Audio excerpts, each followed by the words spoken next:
Every single person in this world has a story to share. Your story is your superpower, and it's unique to you. In sharing it with the world, you can impact millions of people. If you keep it to yourself, you are doing the world a disservice. This is Dela. I'm the host of Dela's Voice, and I help you share your superpower with the world.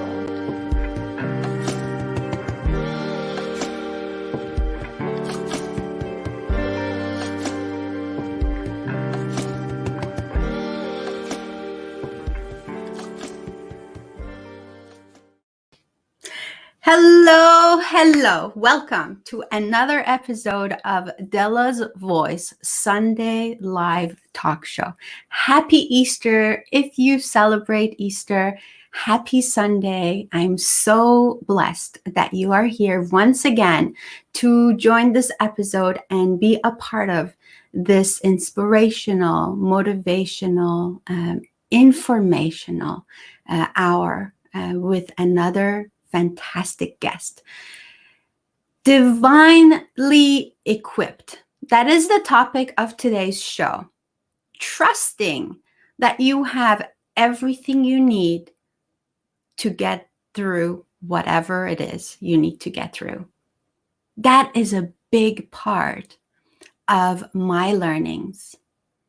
Trusting, believing that if I just let go and surrendered, I'd be okay.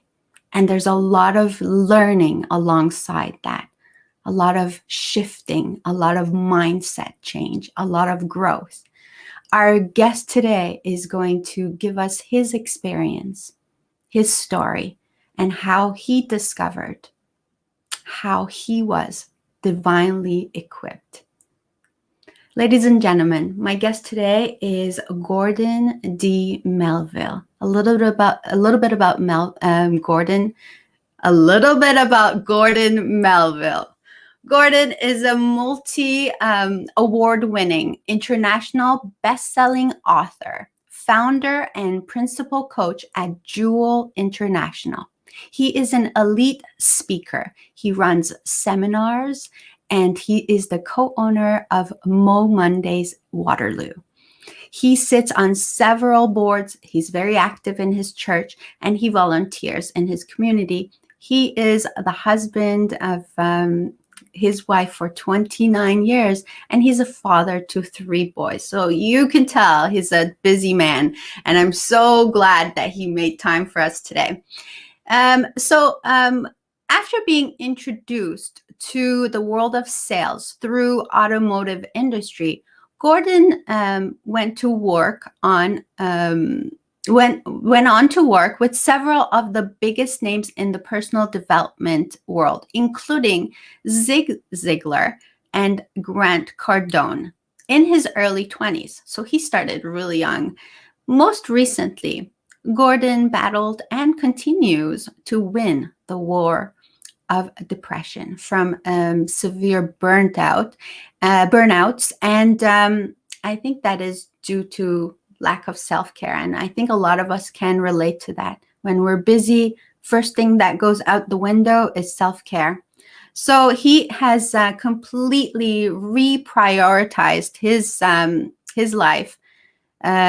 He is undertaking personal development for over 25 years. And Gordon now has read well over 1,500 books and has spent a small fortune on international personal growth from high-level mentors. He is certified in multiple disciplines, including strategic intervention through Tony Robbins. For more information about his programs with JEWIL International, Boxed Inside Out, and workshops in your area to bring Think and Grow Rich technologies into your business, or just to make direct contact with Gordon, You can find him on his social media, but I will also leave his email address at the bottom of this post so you can get in touch with him. Well, it is with absolute pleasure that I bring you a really cool guy, Gordon D Melville, on Dela's Voice. Hello, hello. That's awesome. That's awesome. Thank you. Welcome, Gordon. Welcome. Thank you for making time to be here today. Oh, thank you for having me. I appreciate it. Happy Easter for your listeners that do that. I know you don't always, but happy Easter. And happy Easter to you. So, Gordon, I found you on Facebook, and I thought this guy, who is the co-owner of momondays Waterloo, he would have a ton of story to tell. And so for those watching or listening who don't know about momondays, why don't we tell them a little bit about momondays also, so they know what that is. But first, I want to say that when I heard you pick this topic, divinely equipped, I asked you, I said, what is it that you can talk about for an hour without being prepared? And what title would you pick? You picked divinely equipped. And right away, I thought, this is going to be a really good talk. So I'm super happy that you're here. And so let's just start with you, Gordon. Where did you start? What kind of a childhood did you have growing up in Ontario, I assume? Yeah, I was born in Toronto at a very young age. It was very traumatic. I didn't speak for like a year and a half. And then we moved around a lot. So my dad, for his work, he got moved and transferred a bunch. So we moved a whole bunch. I was in 6 different public schools and 3 different high schools. We moved a lot. And then I have 3 younger sisters, and lucky to still have my parents. Yeah, it was we were religious, and I've grown as I've gotten older. I'm just about 53. As I've gotten older, religion isn't something that I appreciate anymore. Even the word religion means, by definition, means to bind up. And so lots of rules and regulations and things that people just can't live up to, and it puts lots of pressure. And I think that's where some of the people that struggle sometimes with depression and stress and anxiety are trying to live up to a certain expectation. And so we had really high expectations growing up, and it kind of set some paradigms inside of me that I still battle some to this day, trying to get rid of and to overcome. I'm a deeply spiritual human. That's a completely different deal. And but yeah, not religious. We were religious growing up, and but not like that anymore. But so yeah, I can relate to that. You know, having to be religious. That's how I look at it, because I grew up in a society where religion was forced, and right. So you kind of have this attitude of no, I don't want any of that. I think as soon as I could, I said, I denounced that God, and I said, no, that's not for me. Right. And as a result, I feel as if I lost touch with myself, because there was that spirituality was missing. And it wasn't until much later in life when I found spirituality, and it's so different than being religious. Absolutely. So I totally relate to that. And so how did you find your spirituality again, Gordon? I think Papa puts it. I call God Papa because of my relationship with him. But I love that. Yeah. So I think he puts you in a position that he allows things to happen in your life that will bring you to a place where you realize, because for most of our life, especially being a guy, I can do it. I can get it done. Right. I don't need anybody to do it. I don't need anybody's help. I can get it done.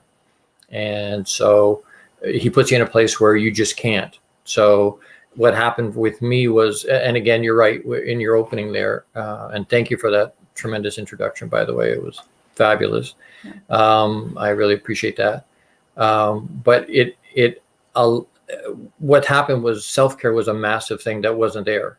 So even doing personal development for almost 30 years, you teach it to other people, you talk about it with other people. But for me, I was bulletproof and I could just make it happen. And so everybody came before me, everybody, clients, strangers, my family, other people's, my friend, everybody came before a board. And so what happened was eventually my body, and I just didn't listen to it, right? It's okay to run 300 miles an hour with your hair on fire. That's fine. You can do that. A lot of people I look up to, they're running just tremendous amount, right? Richard Branson runs 400 companies. Tony runs 45 companies. Like they're very, very active, but they're also huge into self-care. So they make the time for their own meditation and their own food and their own vitamins and all the things that they need to do to look after themselves spiritually and physically. And so like they just look after themselves and they do it first. And for a long time, and again, religion teaches, oh, no, it's others first. Well, and no, that's not right, because something Tony had said, he said, I used to travel, and so lots of time on a plane. And he said to me, what happens when you get on a plane? The flight attendant says, in an unlikely event of a depression, blah, blah, blah, blah, blah, but the oxygen mask will come down, put your own on first before you're trying to help anybody. Because if you pass out, you're no good to any of those people. Mm-hmm. And so looking after yourself first means, matter of fact, it's selfish not to look after yourself first, because you're putting everything else at risk, right? Yeah. So what happened, I got sick the summer of 2015. My body just sort of said, you know what, if you're going to treat me like this, I'm done, I'm out. Yeah. And I was bedridden for 2 years, literally could not get out of bed. And I know that sounds ridiculous. And in my past life, I would have gone, yeah, that's stupid. You're just lazy. Put your feet on the floor and get out of bed. I need to go back and talk to those people that I mentioned that to at the time and apologize to them profusely, because I have a completely different look at it now. But my body said, no, you're not going to move. And if you do move, it's going to hurt and you're going to pay. And that's what happened. And so I was Energizer bunny for a long, long time, and then decades. And then my body said, no, I'm out. And when you do that to an Energizer bunny and you put them in a space where they can't move, it gets dark in a hurry. So in the middle of all of that, there was a suicide attempt. And I look at that, and again, divinely equipped. So I look at that, and most people would look, because I think nothing has value, positive, negative, good, bad, until we put the value on it, until we look at it and say, this is the value I'm placing on that. So I could look at that suicide attempt and go, oh my, that's horrible. It's dark and nasty. And it was, but that was Papa equipping me to be able to help other people. So when I finally got over myself and figured out how to share that story, which I know you're big on sharing story, and we're big on sharing story at momondays. It's an interesting phenomenon, though, and I'll share with you. It took me a year to admit when it actually happened. I didn't tell anybody. I didn't tell my wife. I didn't tell anybody. I didn't admit to myself it had happened, because I was embarrassed and ashamed, and I didn't want to even look at it. Of course, so you're a man who, you got to be able to handle it. I got to be tough, right? Yes. I can't show that kind of emotion. So it took a year, and then a friend of mine that has an online magazine asked me to write an article, and for her magazine, and I said, sure. What's the topic? And she said mental health, and I said, okay, I think I could figure that out. So I did a little meditation before I started to write, and it put me kind of in state, and I started to write, and what came out was that story and what happened, and it scared me because I hadn't even admitted to myself it had happened. I let it sit for a week. I came back and played with it a little bit, and then sent it to her and said, is this what you were looking at? And to her tears, she said, yep, that's exactly what I was looking for. That's perfect. Thank you. I let my wife read it before we put it online. So, she saw it before the world saw it. But I was still hiding behind. It was good to get it out, because that was the initial, right, break the seal. But I was still hiding behind a screen. And then that magazine article precipitated my first the next big published piece was in an anthology, and I wrote it again a second time for the anthology, and that was published. So that's twice going through the story, but both of those stories brought momondays to the table because someone who's now a friend that owned a momondays in a different city saw that book and said, "Hey, can you come and share that story at momondays?" And I'm like, okay. So it was interesting to me working through and the dynamics of things and the way things work. So putting vibration and everything is energy. We all know everything is energy. That means everything is moving. It looks hard. It looks, we look at the computer, it's hard. We look at a table, it's hard. But if you look at it under a microscope, it's thousands of atoms, right, moving. So it's all moving. That means it's all energy. So when you put out that vibration, and it needs to go out. So I'm a big goal guy. And for years and years and years, I would write my goals. But if I don't say them out loud, the vibration of my pen isn't going out into the universe. So I have to say it to get that to go out. So I had written it on the magazine. I wrote it in the book. When I got to momondays, I verbally said it with my mouth in front of my family and friends and work colleagues and a bunch of strangers.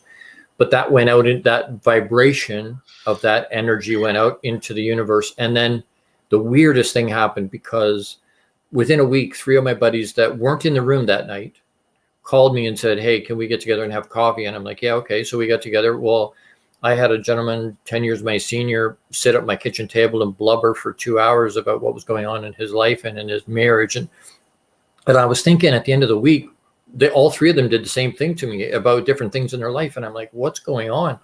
But it was that energy shift in the universe that had redirected things for me. And so the other thing that happened during the introduction to momondays, one of the things that happened, and without going into the whole story, I was laying during the attempt, I was laying on the bathroom floor, and I heard, and I had already started the process and things were already on their way. And I heard a voice. I was alone at home. There was nobody here. The kids were at school. Wife was at work. But I remember an audible voice, man's voice, say to me, "What are you doing? Like, this is not this is not the legacy you want to leave for your kids. You have an 8-year-old that's going to come home and this is what you want him to find. Like, come on." And as I looked out from the bathroom floor into the hallway, across the hallway, I could see our family picture on the wall. And the voice said to me, "That's the reason why you don't want to do what you're doing." And I you're right. And I figured it out and cleaned up the mess and went back to bed. And because I was bedridden anyway, no one even noticed that I slept for 2.5 days, pretty much without a break, because of the effects of after effect of what I had done. The weird part for me was I wrote that in the story online, and I wrote that in the book. So I'd already been through, right? I'd already been thinking about it. When I went to prepare for the momondays talk, I happened to come into our bedroom, and if you walk in there's a hallway, and the bathroom's on the right side, and on the other side of that hallway, there's a his closet. And I say that because I have way too much clothes and my wife has no clothes. That's nice, by the way. You look very nice. Thank you. Thank you. So that's on the other side. But it occurred to me as I was walking into that hallway, there's no room on that wall for a picture. There's never been a picture on that. You couldn't. It still gives me goosebumps. It in the moment, Papa was showing me what I needed to see to get me to do. But if I hadn't done the momondays thing or prepped for that, because normally I don't prep, if I hadn't prepped for that I wouldn't have realized that miracle had happened. And so being, again, spiritual, right? It's something that we're so connected to that and understanding how that works. And I think that's what brought me to, I've spoken in 7 or 8 different momonday cities. And before we ever took it over took over Kitchener or Waterloo as co-owners. But it's the most wonderful thing. You talk about inspiring, and we bill it, our momondays Waterloo, as inspirational entertainment. So we want to do both. We want to entertain people. So there's live music, but we also want to inspire. And so we do get stories. We do get heavy stuff, the PTSD and the depression and the suicide and whatever. But Part we of also, life, Gordon. It's part of life. absolutely it is. And then we get the other side, anecdotal things, fun stuff about their family and kids and vacation, their pets and whatever. I think the one thing that's a big thing for me, and I get on a soapbox about the word, everybody says, well, we got to stop the stigma. Can't have stigma about mental health, mental wellness, mental awareness is what it is for me. It's not mental health, it's mental awareness. And the message I try to get out, and the message I'm trying to pump hard into all the different places I've been talking to, is that stigma is a sanitized word that we civilized people use so that we don't have to actually admit what it is we're doing. And what I mean by that is it's judgment, period. Mic drop, done. That's all it is. We're judging that person's messed up. I'm okay. And as long as we keep it it's not inclusive, it's exclusive, meaning they're messed up, but we're okay. And as long as we do that, we keep them on the outside, people are going to choose suicide because they don't want the shame and the embarrassment of asking for help. I used to say, why don't people reach out in the moment? Right? Why don't they reach out? Well, they don't want to reach out. And when I was in that moment, my brain said, I'm doing my family and friends a favor by not being here. Why would I reach out in the middle of that to say, hey, I need help? I'm not going to. And most people are not going to. So dropping the judgment out of, it's not stigma. It's judgment. Stop judging people. As long as, if we understand that everybody is on the mental awareness spectrum, everybody is, 100% of us, whether it's a little bit of stress or anxiety at work or home. It doesn't have to be full-blown depression and suicidal. We all deal with stress and anxiety and little bits of depression and, ebb and flow of days like this where it's sunny and nice and a holiday and everybody's excited. Even during lockdown, it's locked down, but you know what? It's a beautiful day. They find January, February are bad months for suicide because it's dreary and dark and gray, and that just affects your mental state. And so understanding that if my mental awareness about inclusion were all on that scale, then people will reach out. Once it's inclusive and there's no shame and embarrassment with it anymore, then people will ask for help when they need it. Not in the moment, but when they get depressed or what.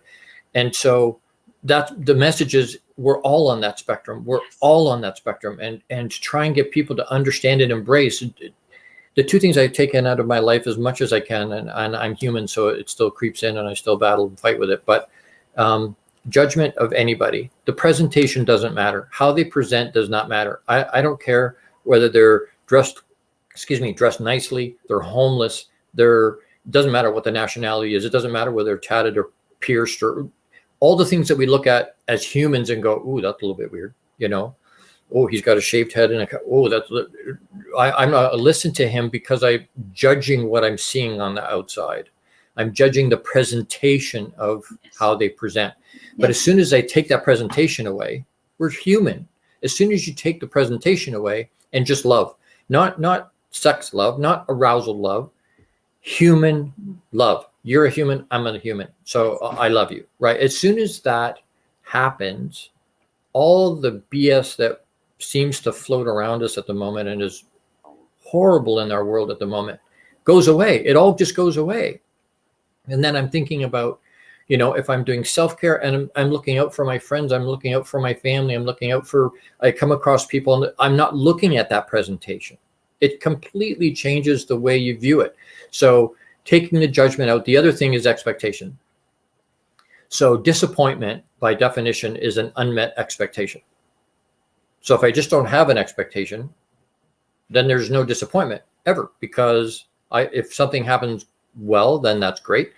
If I hold somebody to my expectation, in my opinion, means nothing in relation to what your plan is and what your journey is, or what anybody's journey or plan is. So, and so they're on their journey, on their adventure, they're doing their thing. And you know what?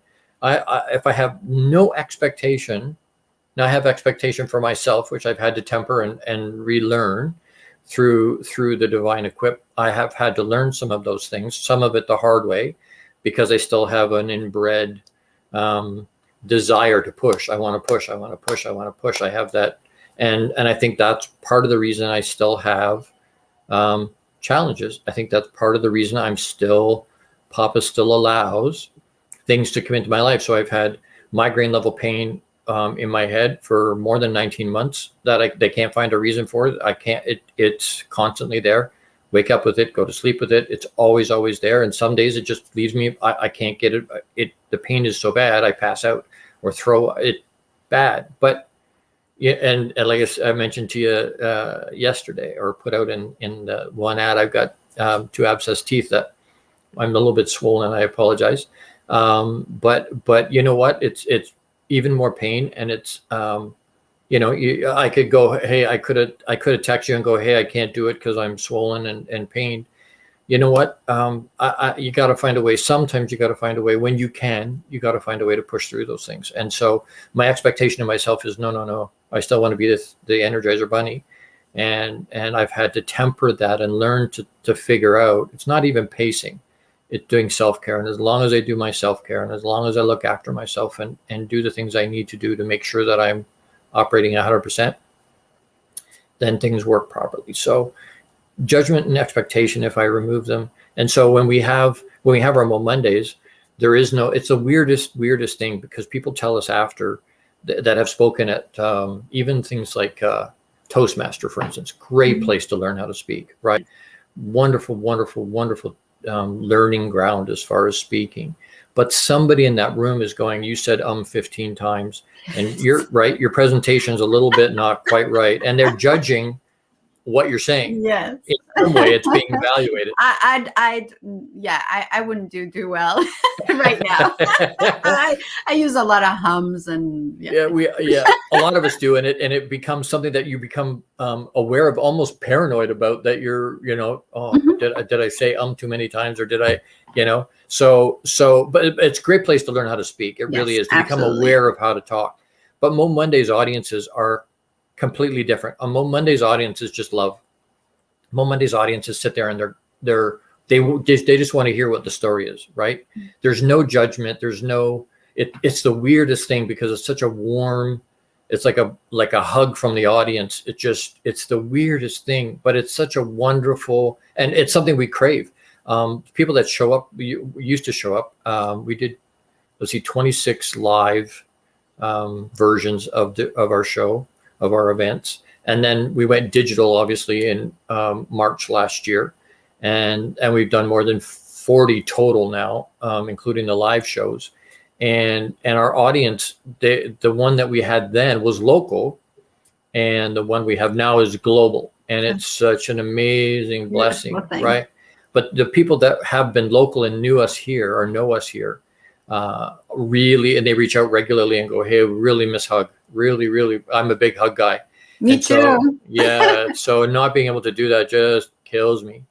But, and you know what, even hugging is something that when we get back to it again, and people joke with me, because scientifically provable, a hug that lasts more than 20 seconds has therapeutic properties, meaning, right, it releases endorphins in you. And so when I hug people, I hug, and you almost feel, because we're used to doing this thing where we kind of, even guys, yes, exactly, right? Or we bump shoulders, and you shake hands and bump shoulders. It's not. So when you hug them, and you can feel their body kind of relax, like they're going to let go, and I just don't let go. And they're like, I've had people, a hug, like a real hug, hug. And it reminds them of their grandparents or their parents sometimes. Really hugging them, and then they suck right onto you, and then they don't want to let go, because they love how that feels, right? But even that, you watch people hug, and a hug, doesn't matter how you do it, it's good. But a hug, usually it happens to the right side. We tend to hug. If you watch people hug, they hug this way. Totally. Yes. Right? It's supposed to be heart to heart. Exactly. It should be the other way, right? Yeah. Go into the other side, bring their head to the other side. And anybody that does any energy work And I've had lots of people that are big into their energy that have never had a hug from me.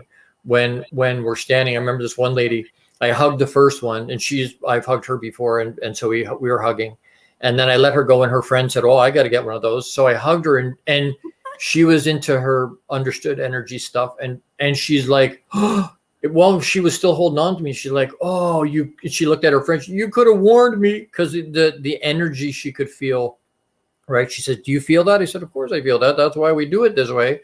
But yeah, it's hugging where that interaction of that energy between flows is a completely different hug. And then when you go more than 20 seconds, it's an experience instead of just a hug. And our audience in Waterloo, the ones that want to, some people don't want to do that, even back then, pre-COVID. But the ones that do really appreciate having that hug, and we all miss being able to hug. And the running joke has been, when we can go back to having live again, hugs will be 20 minutes instead of 20 seconds to try and catch up, right? Gordon. Absolutely. I'm going to drive over. More than welcome. Anytime.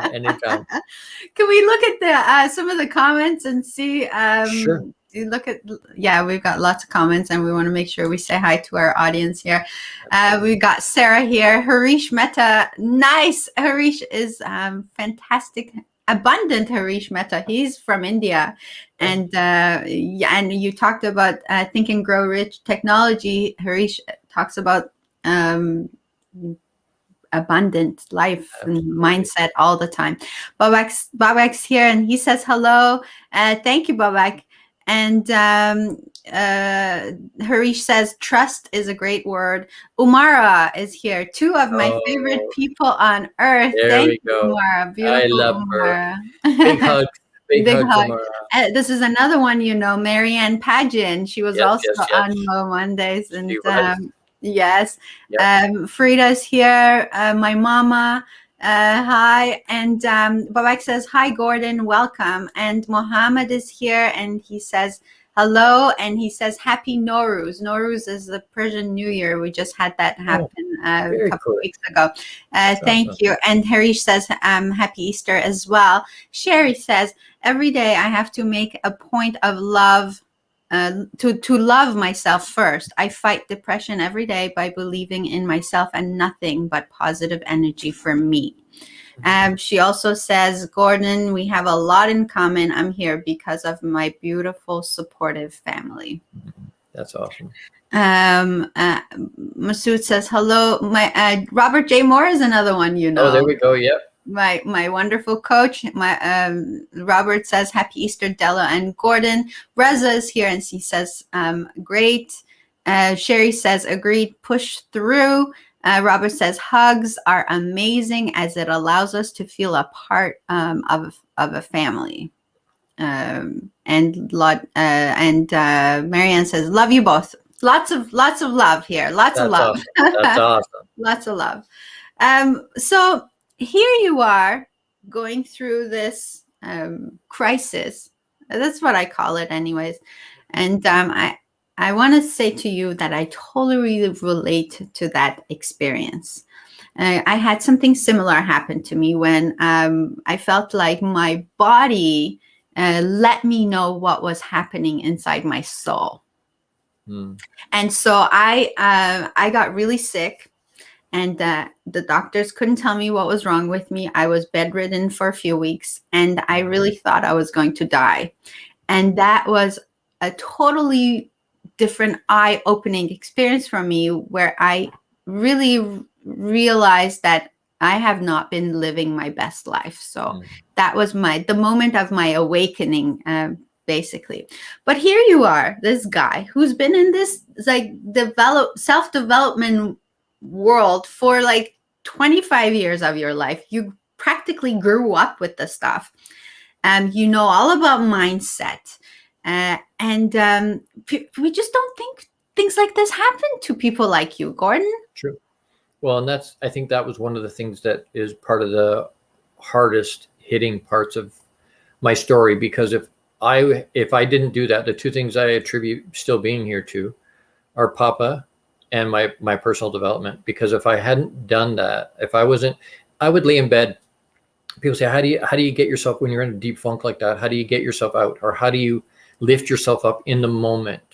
Right. And when we do Box Inside Out, that we're giving people, guys in particular, but I can do it with anybody, but we give them tools and strategies to be able to deal with stress and anxiety and depression, and practically, right? It's not like saying, well, just look after yourself. Great. What does that mean? When you self-care, it's great to talk about what does that mean? Like, practically, what do I have to do? What do I have to say? What are the actions I take? So they say knowledge is power. That's not true. Knowledge doesn't mean anything unless you put legs to it and take action with it, right? If it affects you, then it's powerful, right? That action is powerful. So, everybody knows how to lose weight. Why is obesity is an epidemic? Because people just, there's a knowing doing gap. I know what to do, but I don't do it. So what's the piece in between? So being able to tap into that, knowing what to do, is only part of the equation. Then we actually have to do it. And I think sometimes we don't love ourselves enough, right? So until the doctor says, hey, Gord, you're going to die if you keep eating the way you are, if you keep acting the way you are, if you keep not exercising or not doing right self-care, you're going to die. Well, at that point, okay, wait. I now have the motivation to motivate myself to change the way I eat and the way I function and my lifestyle, right? To save my life. And that's a huge thing in Think and Grow Rich. And Nap Hill is brilliant. I recommend both those books. The first book was Laws of Success. And it's life altering. If you study it, it's life altering. And then Think and Grow Rich was a watered down, or not watered down, but a abridged version that for being wealthy, and not just money, but wealthy in every way. Right. Yeah, absolutely. So, but he talks lots about having a definite major purpose. And once we have a definite major purpose in our life, then we have a goal, right? I can get in a plane. Where are we headed? If it's just arbitrarily, willy-nilly, well, I don't know where we're going. Well, that's kind of a useless trip, first of all, and you're wasting a lot of energy and time to not know where you're going. As soon as you know where you're going, then you plot a course and boom, away you go, right? So having a definite major purpose, again, I like I said, I'm a big goal guy, but goals are the mini steps to get to your definite major purpose, which is the half step to get to your vision. So there's 3 layers of that in goal setting. And Napoleon Hill talks lots about that in those books. Tremendous. But hammering down, you'll hear people say, well, you have to have a strong why. In MLM, they'll talk multi-level marketing. They talk, you have to have a really strong why. And if it doesn't make you cry, it's not the right one. And we used to look at it and go, yeah, whatever. But they were right. That if I use the example of Liam Neeson in the movie Taken, if you've seen that. Yes. And once he had a definite major purpose. I want my daughter back. Yes. Right. And I have a specific set of skills. And if you don't bring her back, I'm going to use them on you. And he does. But nothing matters. He doesn't care about anything, legal, illegal. Anybody gets in his way. He beats people up. That's such hard focus on what the goal is. That's right. It. They tell a story about Richard Branson and a charity that had come to him and said, hey, we'll give you, where I can't remember, it was hundreds of thousands or $1 million to come and talk for a day to their charity. And his people took that to him and he said no. And so his people went back to the charity and said, he says no. And they went, all right. So they upped the amount of money and lowered the amount of time. And they took that to him and he said no. And so they came back. The third time was like something stupid, 5 million, 10 million for half an hour. Like they just wanted him to come and speak. And he still said no. So the third time, what he sent back to them was, I love your charity. I've supported it in the past. I probably will support it again in the future. But I only have 3 goals this year. I have 3 things I have to have to achieve this year. And if what you're asking me to do, even for half an hour and for $10 million, does not get me closer to one of those things, I'm not doing it. Yeah, like the self, Yeah. right? The self-discipline. And people go, "We didn't need the money." Alignment. Yes, like Right? so driven, so Yes. focused on, I want these three things, Yes. and that's all. And as human beings, we applaud people that multitask. And I think it's a misnomer, because no one does that very well. You're Yeah. crap at all the different things, because right, you're not giving Yes. anything, right? You don't want to be a jack of all trades. You want to be world class in just one. And so, taking that example, yeah, I mean, and where does he runs more than 400 companies? He still has the same 24 hours a day the rest of us have. Mm-hmm. How does he do that? How does Tony run more than 40? And these people they're running 300 miles, and they were doing self-care. They understand how their mind works. They understand and control their emotion, and they set their priority, and they set their definite major purpose. And so they know what that is. But that's very difficult to do. That's your North Star. If you're in a boat, that's your North Star. That keeps you on track so that you understand and know where you're going, right? Otherwise, what's the point? And I think the weird thing for me, when I'd read Think and Grow Rich over the 25, 30 years, a bunch of times, but until I sat down and paid somebody to teach me about what was there, it's again, I go back to Papa. There's other laws of right. Gravity that's a law, that right, scientific law. I can say, you know what, gravity is crap. I don't believe in it. But if I step off my roof, it's going to affect me, even though I don't believe that it's real. So I think when we get into a situation where we don't understand, everybody's playing the game of life without understanding what the rules are. They don't understand how to get ahead. They don't understand how to control their mind and their emotion. They don't understand how to get ahead or how to win. Papa talks about abundance, and we start to talk about, again, divinely equipped. I want to live out of abundance. I want to live out of love, not out of fear.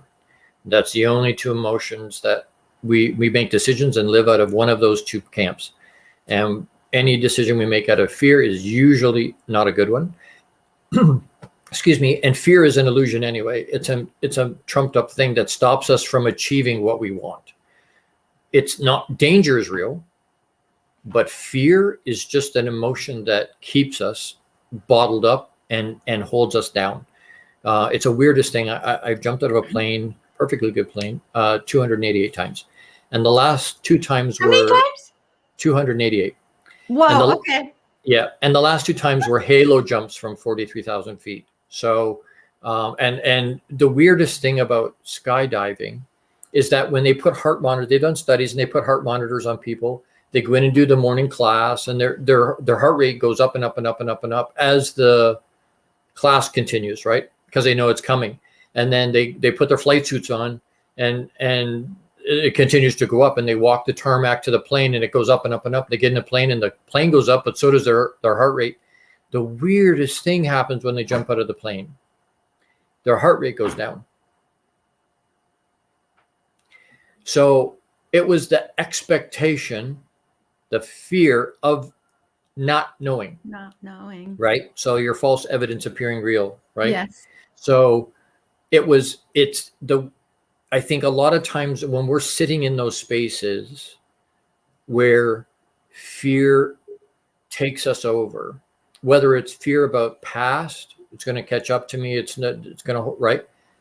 Or it's fear of something that could or possibly might happen in the future, probably not, but we're afraid it might. Mm-hmm. We rob ourselves from enjoying today, which is the present, oddly enough. The gift of today gets messed up because we can't get past or step past our fear of yesterday or tomorrow. And so when it's we talk about it at momondays, I say it almost every show, every event. And I talk about fear being an illusion. The weird part is most people don't have a massive fear of speaking in front of people. And so the odd part of that is Do you say most people don't? Most people have a massive Do fear. yes, Oh, they do. yes, That's like massive number fear. one fear after Yes. dying, isn't it? Well, it was it changed. It was the number one fear for years and years and years. And the last thing I saw, the number one biggest fear across everybody was the fear of burning to death. Oh, I was like, well, what is that? But anyway, so speaking in front of people became number two. But it's up there. It's one of the biggest fears people have. And so taking that fear and going, the problem is we discount our own stuff. So we go, it's just my life. No one cares about it's crap. It's just my stuff. It doesn't mean anything. The challenge with that is, again, divinely equipped. We're all going through these. So life's not happening to me. It's happening for me, first of all. And then taking that to the next step, it's happening for me to equip me specifically to be able to help other people get through what I went through. yes. Right. That's so good. But Okay, let's say that again. Okay, so it's happening, life's happening for me to equip me specifically to be able to help other people get through what I just went through. So good. But if I can't share my story, I'm robbing those people of the miracle they're praying for. Because we all do it, right? We get in the space and we go, we get in the dark space and we go, please, please give me something. Even atheists, please give me something. Let me find some way to get through this.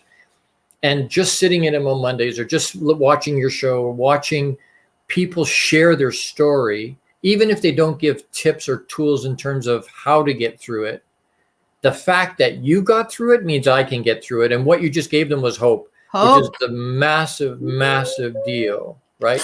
You're taking the words out of my mouth, Gordon. This is fantastic. Oh my gosh, you have no idea how giddy I am right now.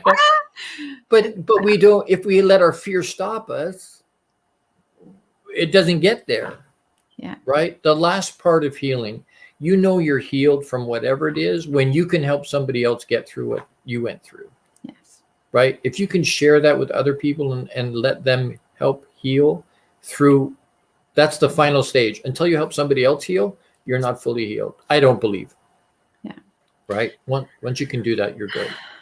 It was one of the best ways for me to heal was when I started sharing my story. And so when you start sharing your story, you're so right. You're healing in the process. Absolutely. But also you're allowing other people now to open up. And then you'll see, whoa, I'm not alone. Absolutely. This is so good. I'm not alone. And other people feel the same way. They're not alone. And then you help each other just by giving each other hope, that light at the end of the tunnel. Yes. You understand what I'm talking about because you've been there. You've been through this. There's so much power in that. Absolutely. Well, and that's where empathy, right? I can't be empathetic if I don't understand. If I've never been there, I don't understand. Right. So people that have mental awareness or mental health, mental wellness challenges, even if somebody's helped somebody through depression or what they've helped them through, so they understand how the support works. They understand how the supporters feel, but they still don't understand how because they haven't experienced it. Once you experience it, right? It's like you have a child. My wife has children. If I go and say, okay, describe labor to me, right? And I can sympathize with the fact that it's ridiculously painful and horrendous, but I can't empathize because I've never experienced that. So that's such the experience of going through it is such a powerful piece to be able to have empathy. And if you can't have empathy, there's without being political, a past leader in the U.S. couldn't empathize because they hadn't experienced any of those things, and a current leader in that country experienced a bunch of things or has experienced a bunch of things, so is able to empathize with people that are going through that now, or people that have experienced that. So if parents, I still have mine. So when my wife, when her dad died, I can sympathize with her, and I'm there to support and hold her and be there for her as a support for her, and love her through that. But I can't empathize with that yet because I don't know what that feels like. I still have my parents. So it becomes such a powerful thing. They say experience is the best teacher, but I don't have to experience it myself, right? I can look at somebody else that's ruined their life with drugs or alcohol or whatever to know that, you know what, I don't want to do that. But I can't empathize with those people because I've never gone through that. Yeah, right. So there's a yin and yang of that, right? I want to use the ones that are positive because I think everybody's life is an example and a tool. And sometimes it's a you want to look at that person. I want that. I do that because that works. That's clearly a good example of what to do. But some lives are a cautionary tale, right? Some lives you look at and go, ooh, I don't want to do that. I don't want to do that. I don't want to do that. So I hold myself up at the moment as a cautionary tale. Run 300 miles an hour, and I say to my clients, I've got or did have half my clientele were pro sport athletes. So they're already at a high level. They already understand discipline. They already understand some of that stuff. So being able to get them to the space where they can plug into those things and plug into those feelings and plug into understanding how their mind works and how to harness other people's experience for their own benefit, because that'll exponentially accelerate their learning curve. But to learn which ones are ones that this is a cautionary tale, don't do that. But this is because sometimes it's not, you watch someone that's 300 miles an hour, people look at me for years and years going, wow, look at Gordon. He's somebody you want to emulate because, he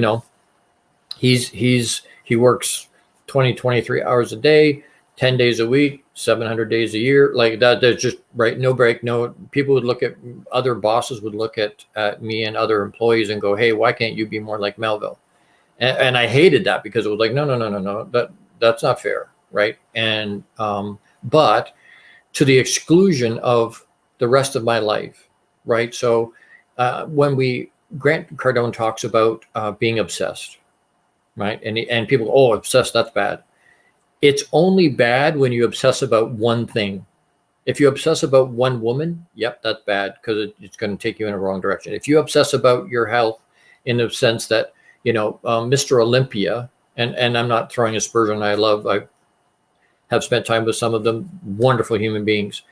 And the ones I know have done very well in the other areas. But if you go that one area to world class, but you lose your relationships and you lose your spiritual, like if all the other ones are down, you've obsessed about just that one, then yes, that's bad. But if Grant says, obsess about everything, obsess about your family, obsess about your health, obsess about your finances, obsess about everything, just obsess about everything. Now it's not a bad thing because it's running at a really high level. I obsess about doing self-care. Why? Because I know that's the one ingredient I have to do to keep everything else afloat. Because as soon as I slide sideways, I'm no good to my family or my friends or my colleagues or my clients or anybody else. I'm done if I don't look after myself. So absolutely. Right. And then that's why it's so important to keep everything in check. Right. And a lot of times that's not easy to do on your own. So, right, that's why the help of a coach is so important. I always talk about this, Gordon, because I totally believe in the power of coaching. And so because a coach can see things that we can't, and the coach can see the potential in us that we can't ourselves see. And they're the guidance. They're that, that light that lights up the path for us. And so totally into investing in yourself by hiring a coach that can help us see through those blind spots. Yeah. So why don't we talk a little bit about your coaching program so that if people are interested, they can reach out to you. Absolutely. I'm a big believer in four things. So attitude is the first one, because it's something we can control, right? Control is an illusion. You have children. As soon as you have children, you realize control is an illusion. It's right. I can control what I'm thinking and what my attitude is. And I'm not saying that's easy, and I'm not saying that's not without its perils and challenges, but it's something I can control. And it's a little thing that makes a big difference, is the way I've heard it described. The second thing is work ethic. The other thing I can control. So of the four things, those are the only two I can control in my whole life: what I think and what I do. And it's something that if you don't have work ethic, when I was hiring people in automotive retail, I was not looking for if they knew the difference between a Ford and a Chrysler and a Toyota, and right. I'll teach them that. Do they know how to sell? I don't know. If they do, great. If they don't, no big deal. I can teach that. What I was looking for was attitude at 300 miles an hour with their hair on fire, positive, and work ethic out their butt, because I can't teach those things if they don't already come equipped with that. Again, it goes back to mindset, right? The mindset. Where is their brain at? So that's those two. The other two, one is accountability with consequences. And again, my attitude towards consequences, lots of times people go, oh, I think of my parents giving me spank when right? So I don't want consequences. As an adult, no, don't micromanage me. I don't want to be micromanaged, right? But there has to be, in business, it's different, and I'll come back to that. The last one's execution. So I can have a plan, but if I don't execute the plan, it doesn't mean anything, right? We have a professional sports team in Toronto that just until recently couldn't execute to save their life. They look like a sports professional team. They had all the stuff, sold out arena, everything was right, but couldn't execute their own game plan, tragically, night after night, after year after year after year. So the point is, I need to have those four things, right? So the illustration I use is the New York Giants with Eli Manning, and the Patriots with Brady. The Patriots had won 17 or 18 games in a row right into the last year. They had not lost a game all year. Brady had been sacked less than 5 times, or only 5 times all year. And they got into the Super Bowl, those two teams. And New York won the bye. They won the I can't remember what it's called. They won the game that got them in. They may not even have got there. So they went into that game. Everybody thought, well, this is going to be just they're going to slaughter them, horrendously slaughter, and they should have. But New York came in going, our attitude is, no, we can win. They counted us out, but no, we can win. We know we can. We believe in ourselves. The work ethic was out there, yin yang. Nobody took it down off. Everybody push. The accountability with consequences. So Eli Manning threw 2 interceptions during that game. And as he's coming off the field, the coach is losing his mind, right? But the coach doesn't look at him and go, hey, you're fired. Get out, right? They go to commercial break. When they come back, you see Eli sitting in the middle of all the other backup quarterbacks and all quarterback coaches, and they're all looking at game tape and film going, or paper pictures going, hey, this is why this guy missed the road, and this is why that happened. It's education. It's helping him understand what went wrong so it doesn't happen again. And it happened again, and they sit down and do some more. This is why that happened this time, and right? And then they executed their plan. They had to interrupt Brady. They knew they did. And so they sacked him 5 times in that game. He'd only been sacked 5 times all season. And they got to him, and New York won. Well, that should never have happened that way. But because they believed in themselves, because they worked themselves tirelessly through all the pain and the injuries and whatever, right? They held themselves accountable with consequence, and then they executed their plan. And so my coaching wraps that inside of a lot of Think and Grow Rich, a lot of those life principles, because I believe if you can understand how your brain and mind works, and your emotions, and you can harness them. So we talk about, for instance, we talk about ego being a bad thing. Oh, ego is a bad thing. Well, yep, ego can be a bad thing. But if I understand how it works and that it's a bad thing, I can harness that negative to give me a positive outcome, right? If I don't understand how it works, then I just eliminate ego. Oh, it's a bad thing. So I eliminate it. Wait. It can work for you. Yes. If you, right?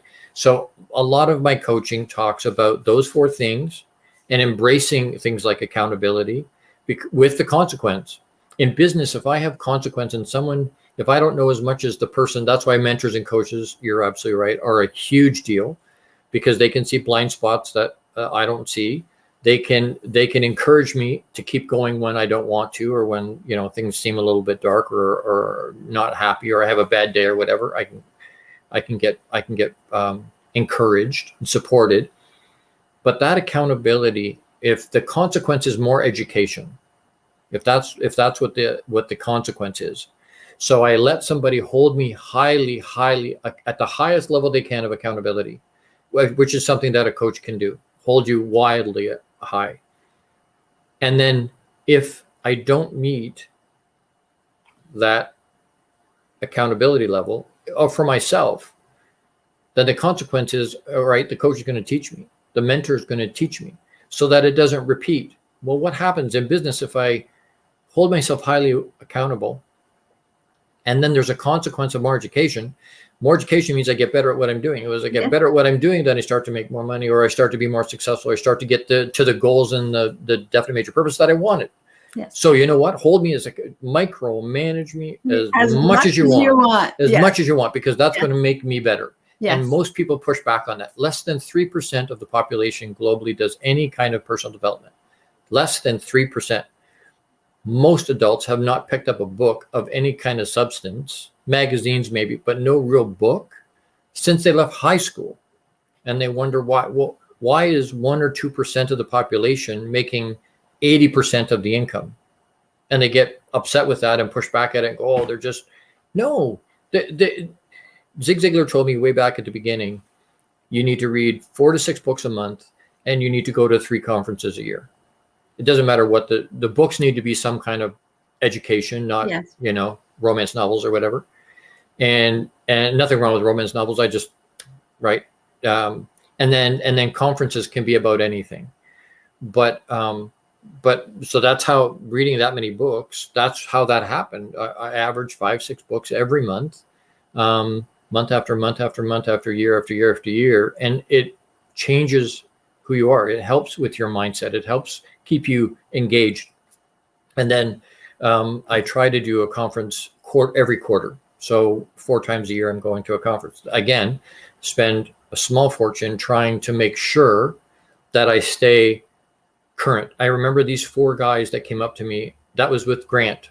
And they were the first 4 guys to say, yes, we want to go and see Grant. And I said, because they were pushing through other people to get there, most people don't do that. So I'm like, there's got to be something going on or story there. So I start to talk to them. They were the most successful guys in the dealership. They made the most amount of money of anybody. Like they were the best of the best of the best, not just in that store, but in that industry. Yeah. And I said to them, so how much is enough? Like, how much do you want to make? Like, how much? I don't understand. Explain. And they said, it has nothing to do with our output. It has nothing to do with our income. What it has to do with is keeping our brain in the game. And so it was for them. So they tell a quick story about 2 lumberjacks going into the woods first thing in the morning with their axes. And after they start chopping away and doing their thing. And after about an hour and a half, one of them walks away and is gone 15 minutes. And he comes back, keeps going. And every hour and a half through the whole day, that same guy just kept leaving for 10, 15 minutes and come back. And at the end of the day, they stopped and turned around and looked at the piles of logs they had cut. And the guy that hadn't left pile was like 1/3 of the size of the other guys who kept leaving. And the guy that hadn't left said, what did you do when you left? Like, he said, I was sharpening my axe. So that's it. That's the mindset for me that says, you know what? I need to sharpen my axe. Why do, you know, Tiger Woods, Michael Jordan, Phil Jackson could not execute at the same level of Michael. right? Phil did play basketball, not at that level, but he understood the game well enough, what should be happening.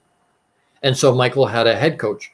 He also had a conditioning coach. He had a food coach. He had he probably paid millions of dollars a year to have a dozen different coaches for a dozen different things.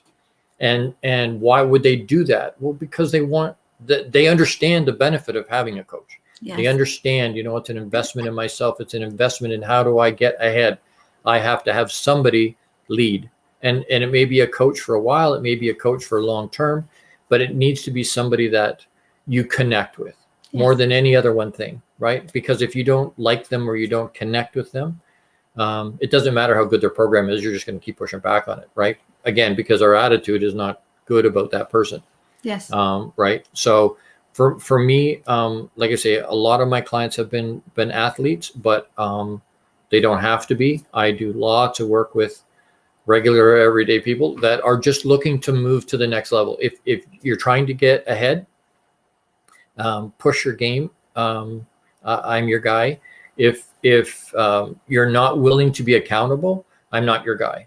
I remember the one young gentleman, professional soccer player in Australia, and he said to me, because he bought his time by the hour, and I don't do that anymore, but at the time he bought it by the hour, and then he cut it in 4. So I would talk to him at 4 a.m. on a Friday morning for 15 minutes, just a lightning round. And I said to him, why do you pay a huge amount of money, multiple hundreds of dollars, for 15 minutes, right? Why do you do that?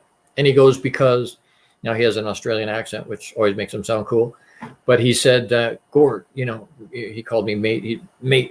I'm coming home from work on a Tuesday or Wednesday.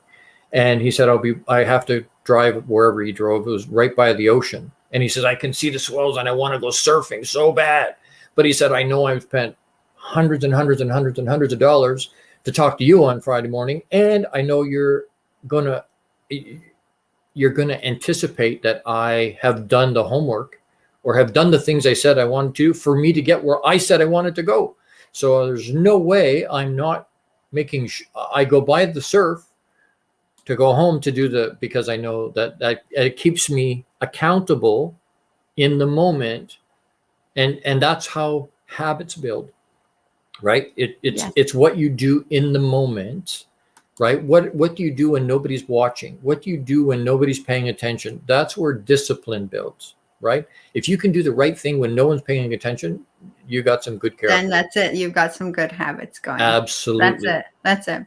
Yeah. Gordon, we're out of time. Oh, that's so quick. It was so quick. It was just so fun talking to you and hearing you talk about your story. And I resonated with everything you said. So thank you so much. I want to make sure that we ask people who watch this show to share it with other people, because there was a lot in there. And you just never know whose life you may touch just by sharing this talk. Absolutely. And sometimes they may have heard it before, but the way they hear it this time would be totally different. And this is how you can impact other lives. Absolutely. So reach out to Gordon if you like. Here's his email address, jewel.coaching@gmail.com. You can find Gordon on all social media platforms. He's everywhere. You can reach out to him. Really, really easy to reach out to Gordon, I have to say. Thank you so much for connecting with me. Gordon, I want to give you a couple more minutes to leave us with whatever you like. The one thing, so JEWIL International, JEWIL is JEWIL. It's an acronym. So J is Jandon. So that's my wife and my company, Jandon. So JAN from her name, Janessa, and DON from Gordon. So Jandon. So that's our sort of umbrella. That's our corporation that we hold, right? So that's Jandon. But empowerment with intention, life coaching. So it's intentional growth. We can all grow organically, and that's good. That can be helpful. intentionally growing is something I learned from John Maxwell, and it's showing what that intention is. So at the beginning of a day, spending some time on yourself, on when you get up in the morning, and that routine that you have, being able to set your intention, meditating. And while that, people think, well, my brain runs all over when I meditate, it's all over.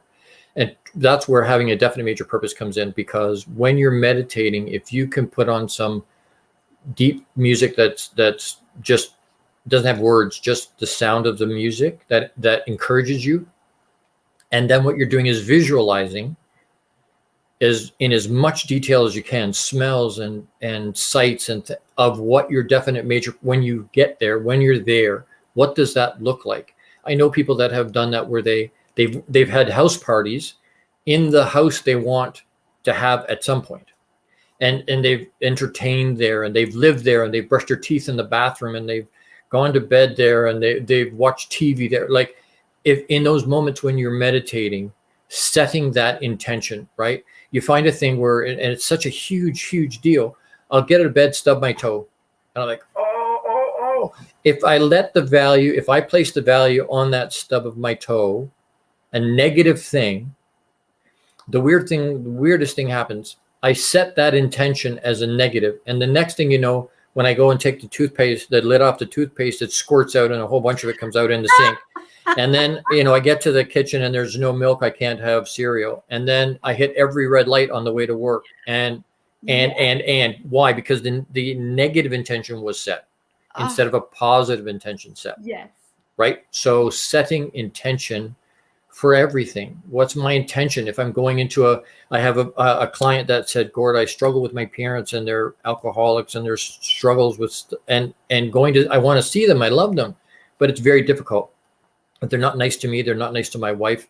It's a hard thing. And I said, what do you think before you go in on the trip to them and on sitting in their driveway before? He said, I'm thinking, oh man, I hope this isn't going to be the, and I'm like, okay, so challenge all the way to them and in their driveway. I want you to be thinking and saying out loud and sharing with your wife, this is going to be the best time. We're going to have a positive time. It's going to be, again, they're setting the intention, and let me know how it works.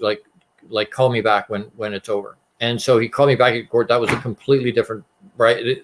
That went wonderfully. And I said, why? Well, because that's what your intention is, right? If I expect, I'm going to get what I expect.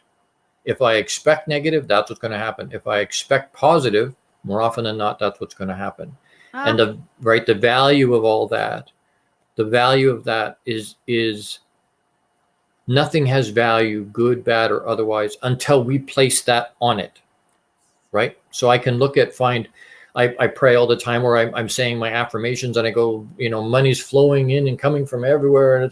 And then I find, $10 against my tire at the grocery store. And I'm like, oh, how lucky I am.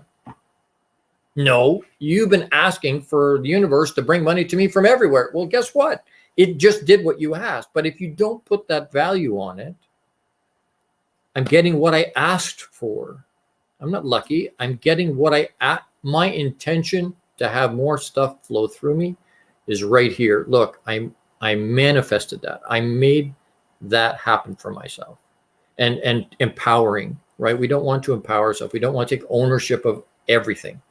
We will, oh no, that's their fault. That's their, no. You put yourself in that position by being where you are and by making the choices that they do.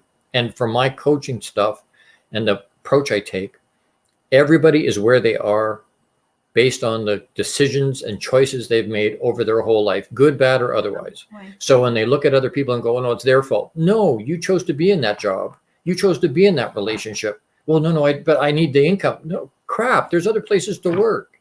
There's other people on the planet to be married to or to have a relationship with that won't treat you like you chose to be there. Choose not to be there. And again, having a definite major purpose that says, this is where I want to go will really help with that. Establishing that definite major purpose will help with that, because now I make choices and set goals that will get me closer to that definite major purpose. And if someone's not helping me or a relationship's not serving where I want to go, I can love them. It doesn't mean, I'm going to stop talking to them 100% maybe, but it means I'm going to really, really chop down, right? You become like the 5 people you hang out with, or spend the most amount of time with. So I'm just going to spend less time with that person. I'm going to gravitate, and people go, well, I love that person. I like that person. Great. Other people will come into your life because you're at a higher vibration.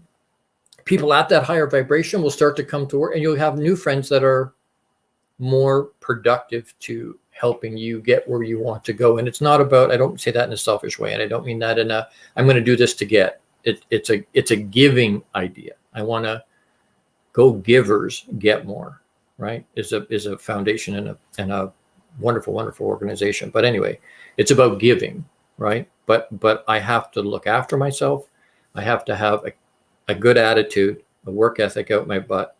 I have to hold myself accountable, or hire somebody, better yet, hire somebody to hold me accountable and have consequence. And I may not like the consequence, right? But you know what? At the end of the day, the fact that there's consequence will help me be even more accountable and will push me ahead. And then I have to execute my plan. Yes. Yes. Yes. Thank you so much. It's been a pleasure to be here. I've been looking forward to this so much. Me I've heard too, some Gordon. wonderful things about you. So thank you. You're so Thank awesome. you. And this is, I want to say this, that if for whoever is watching this, and we can be in that place where, oh, it's too late for me. It's never too late, right? You can Never, start right now, right here, and Absolutely. start changing your life. Yes. What's happened in the past does not dictate your future, no matter what the past looks like. Yes. Your Yes. future's perfect. In every way, it's perfect because Amazing. you can manufacture it. Amazing. Gordon, it has been a pleasure to have you on the show. You are filled with so much wisdom, and I could never get tired of talking to you, but would be here for hours. I'm in. Thank you so much, You're Dela. I so appreciate it. My pleasure. My Big pleasure. virtual hugs. Yes, a long 20-second one. Absolutely. Yes. When we see each other live, we'll have to make sure we give you a Yes, better hug. absolutely. I'm looking forward to that day. Absolutely. So thank you so much for being here, and everybody for watching us today. Thank you for giving us your time. And thank you for engaging in the comments. Wishing you the very best rest of your Sunday. Please take some action in making your life better, because you deserve it.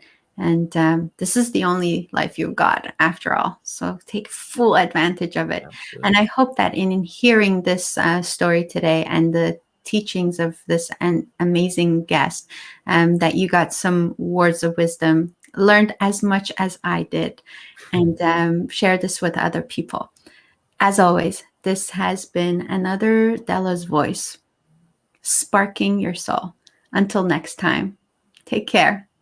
Bye. Bye.